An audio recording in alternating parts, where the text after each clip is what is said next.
আসলে দুইজনের ধারাবাহিকতায় আমরা জিততে পারছি আর কি। তো বাবু ভাই টিম স্লিপলি খুব ভালো বল করছে, যার কারণে আমরা খুব অল্প রানে ওদেরকে সীমিত রানে আটকাতে পারে আমাদের জন্য, যার কারণে ব্যাটিংটা খুব ইজি হয়ে গেছে। সো অবশ্যই বাবু ভাইকে অনেক ধন্যবাদ যে এরকম ভালো একটা উপহার দিচ্ছে আমাদেরকে 5 উইকেট পাই। আসলে নাসির ভাই, তারপর আমাদের যেমন নাইম ভাই আছে, বাবু ভাই আছে, সব যেমন সিনিয়র প্লেয়ার আছে, এদের সাথে আসলে আমরা যেভাবে আসি, মানে ওনাদের যে কমিউনিকেশন, ওনারা যেভাবে আমাদেরকে সাপোর্ট করতেছে, আসলে আমরা জুনিয়র হিসেবে কেবল শুরু হয়েছে, যেহেতু আমার এটা সেকেন্ড ম্যাচ ছিল। সো ওনারা যেভাবে সাপোর্ট দিচ্ছে আসলে খুব ভালো, যে ওনারা আসলে বুঝাই দিচ্ছে সব কিছু, ছোটো থেকে কীভাবে বড় হবে, কীভাবে চলতে হবে, সব কিছু ভালোভাবে বুঝে দিচ্ছে, যার কারণে আর কি আমরা ভালো করতে পারি। আগুনে তো অবশ্যই সবসময় ভালো, তার প্ল্যানিং, তার সব কিছুই আলাদা।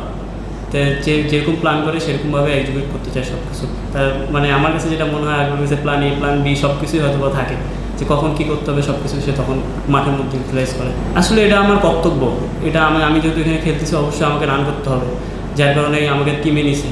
সো এটা আমি চেষ্টা করবো যেন আমি ধারাবাহিকতা থাকতে পারি।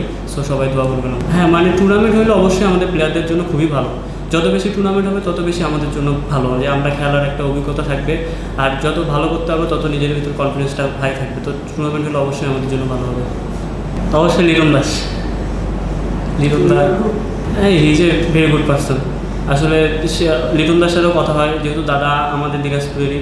সো দাদাও অনেক সময় অনেক কিছুতেই হেল্প করে, সব সময় খোঁজখবর নেয় যে কী হচ্ছে কী না হচ্ছে, যার কারণে দাদাও অনেক কিছুতেই হেল্প করতেছে, সব কিছুতে যে কীভাবে খেলতে হবে সব কিছু দাদা আর কি বলে, বুঝায় সুন্দরভাবে। ফেভারিট শট অবশ্যই আমি ব্যাকফুটে কাটপুল খুব ভালো খেলতে পছন্দ করি।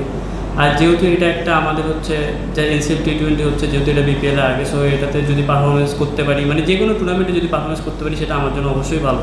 সো পরবর্তীতে কী হবে এত কিছু চিন্তা করতেছি না, জাস্ট এর পরের ম্যাচে ফোকাসের জন্য আর কি চিন্তা করতেছি, তারপরে যা হবে উপর ইচ্ছা। ওকে, থ্যাংক ইউ সো মাচ।